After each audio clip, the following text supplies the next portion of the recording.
পরিমাণে পাতিলেবুর রস ব্যবহার করি। তবে আজ যেহেতু লেবু ছিল না, তাই এমনি নর্মাল জল দিয়েই ভালো করে ধুয়ে পরিষ্কার করে নিলাম মাছটাকে। এরপরে বেশ ভালো করে নুন হলুদ মাখিয়ে দিলাম মাছের পিসগুলিতে। শুনেছি এই পাঙাশ মাছকে অনেকে অনেক রকম নামে ডাকে, তবে এখন যে আমার ভিডিওটা দেখছো, আরে হ্যাঁ তোমাকেই বলছি যে তোমাদের দিকে এই মাছ কি নামে পরিচিত, যদি তোমার জানা থাকে কমেন্ট বক্সে জানিও। কিন্তু চুলোর মধ্যে আগুন দিয়ে কড়াইয়ের মধ্যে সর্ষের তেল গরম করে এবারে সব মাছগুলোকে একে একে ভেজে নেওয়ার পালা। আর এই মাছ ভাজার আগে গরম তেলের মধ্যে কেন আমি অল্প পরিমাণে নুন দিই, এই বিষয়টা তোমরা আমাকে অনেক ভিডিওর মধ্যেই কোশ্চেন করেছো। তো চলো রিপ্লাইটা তোমাদের আজকে দিয়েই দিই যে কেন আমি গরম তেলের মধ্যে নুন অ্যাড করি। তো মাছ ভাজার আগে গরম তেলের মধ্যে নুন দেওয়ার কারণটা হলো এটাই, যাতে মাছ ভাজার সময় গরম তেল চারিপাশে যেন কম ছেটাই তাই। তবে এ যে ভয়ঙ্কর মাছ একেবারে, একে তুমি যেইভাবেই টোটকা করে ভাজো না কেন, তেল কিন্তু চারিপাশে ছেটাবেই কম বেশি। তবে আমি মাছ পরিষ্কার করতে, রান্না করতে, খেতে এবং সবাইকে খাওয়াতে অনেক বেশি পছন্দ করলেও আগাগোড়াই এই মাছ ভাজা করা বিষয়টা আমার কাছে অনেক বেশি ভয়ঙ্কর লাগে। তাও কি করব, সুন্দর রেসিপির জন্য সুন্দর করে মাছগুলো তো ভাজতেই হবে। প্রথমে মাছের চাকাগুলো ভালো করে ভেজে নেওয়ার পরে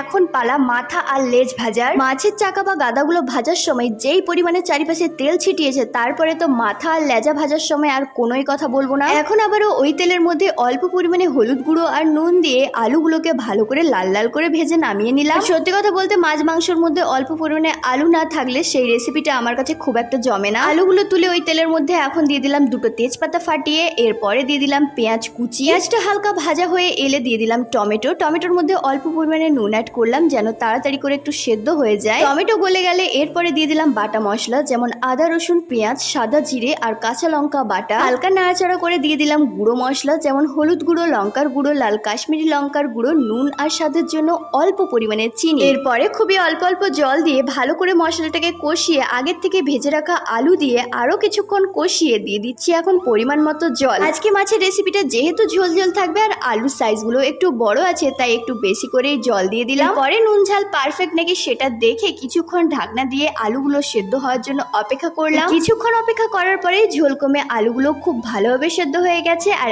এখন পালা ঝোলের মধ্যে আগের থেকে ভেজে রাখা মাছের টুকরোগুলো অ্যাড করার। আর পাঙাশ মাছের মধ্যে একটা মারাত্মক আষ্টে গন্ধ থাকে, তাই নামানোর আগে অল্প পরিমাণে গরম মশলা দিলে বেশ ভালোই হয়। তবে আমার হাজবেন্ড মাছের মধ্যে গরম মশলার গন্ধটা যেহেতু একেবারেই পছন্দ করে না, তাই এই গরম মশলাটা আমি স্কিপ করলাম। এরপরে মাত্র 5 মিনিট ঢাকা দিয়ে রান্না করে নামিয়ে নিলে রেডি আজকে স্পেশাল পাঙাশ মাছে আলু দিয়ে ঝোল রেসিপি। রান্না বান্না তো কমপ্লিট। আর এদিকে আমার হাজবেন্ড আজকে নিয়ে এসেছে অনেকগুলো ডাব, তার মধ্যে একটা ডাব নারকেল হয়ে গেছে, আর সেটাই এখন কেটে দিচ্ছে আমার আর সিনুর জন্য। আর এই পচা গরমের দিনের বেলায় অল্প ডাবের জল খেলেই যেন জীবনটা একেবারে শান্তি হয়ে যায়। আর এদিকে সিনু তো হাঁ করে অপেক্ষায় আছে যে কখন ডাব কেটে দিবে তাকে তার পাপা। আর কেটে দেওয়া মাত্রই দেখো কিভাবে